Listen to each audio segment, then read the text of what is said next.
Most beef producers rely on harvested forages as a primary feed resource during at least part of the winter feeding period and when dry weather during the growing season reduces pasture growth. In this edition of Beef Tips, we're going to focus our discussion on the process of making dry hay. In this case, we'll be discussing the process of taking a standing forage crop that is somewhere at 75 to 80% moisture down to less than 20% moisture when put into the bale. Hi, I'm Dr. Ron Lemonager, Purdue Beef Extension Specialist in the Department of Animal Science.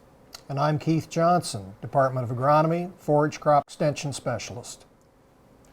There are several steps to the haymaking process: mowing, tedding, raking, and baling. So let's start with mowing the hay crop. And when I was a kid, Keith, we used to cut it with a sickle bar mower and rake it with a bar rake, all right? Technology's changed some since then. Let's talk about that. We must be about the same age because I did the same thing. But what's happened is more conditioners have been brought in. They've been here for several decades, but they really do speed the rate of drying hay as compared to that sickle bar mower. And there are two types of mower conditioners. The first is a disc mower with a flail or an impeller type of conditioner, which is better on grasses than legumes as they cause more leaf shatter with legumes.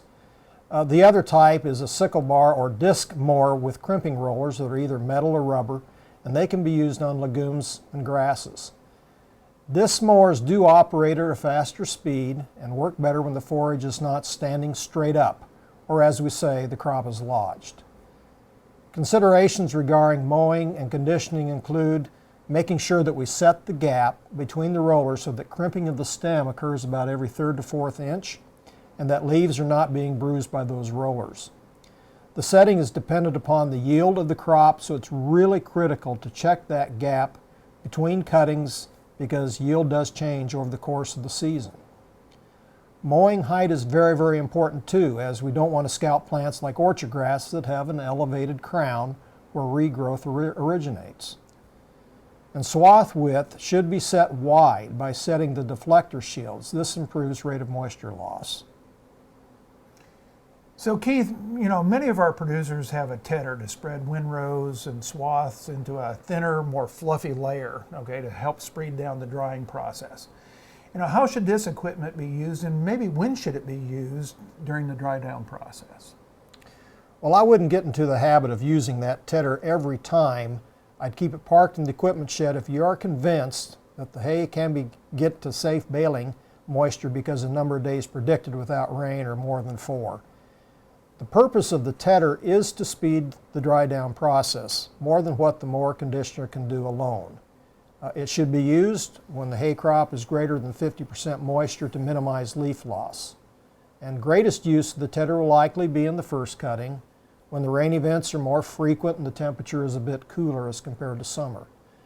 Another use of the tedder is when hay is in a windrow almost ready for baling and it gets rained upon, unfortunately. And in this case, the tedder scatters the windrow, so drying back to a safe harvest moisture occurs more rapidly.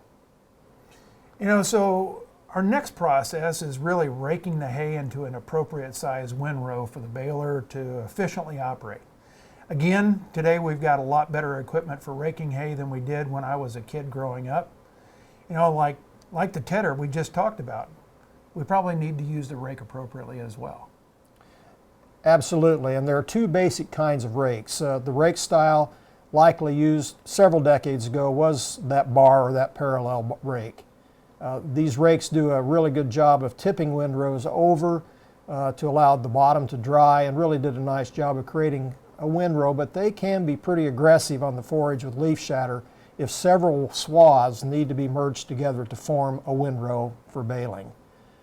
The newer rakes are less aggressive on forages. They reduce the amount of leaf loss, and they do create a fluffier windrow to facilitate continued moisture loss. The most common type used today is called a wheel rake that has 8, 10, or more rotating wheels to gently move the forage into that windrow.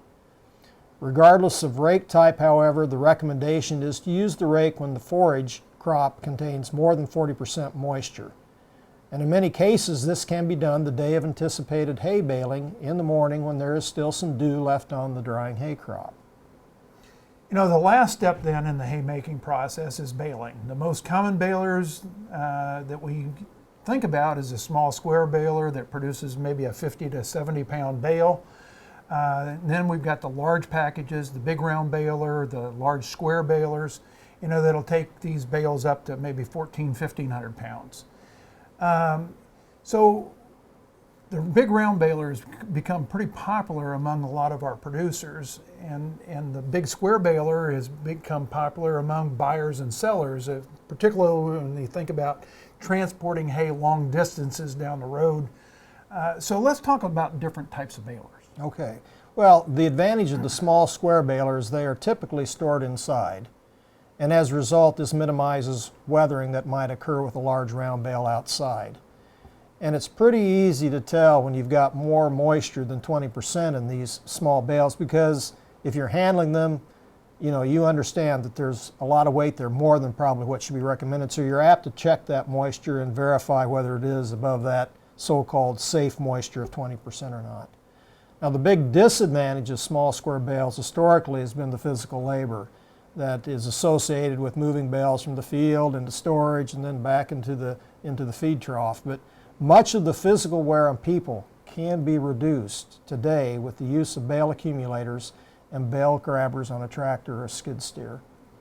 The large round baler has become very popular the last few decades among beef producers across the country because it does make the labor more efficient, and it also makes the feeding of the hay an easier task as well. There are many size balers can be selected to fit the size of the beef operation and the tractors available that one has for baling and moving the bales. You know, well, you're talking about big round bales. You know, there's those bales that are hardcore, okay? Yes. You know, very tight in the middle versus kind of that soft core. That. Talk a little bit about what your thoughts are on that. Well, certainly you're going to find that the moisture loss is probably going to be a bit greater in terms of soft core, in terms of moving that moisture out as compared to the hardcore sort of bale, in terms of where there's apt to be more moisture retained. The hardcore bales would probably weigh more. I mean, you got more hay packed into that middle. Yes, they will.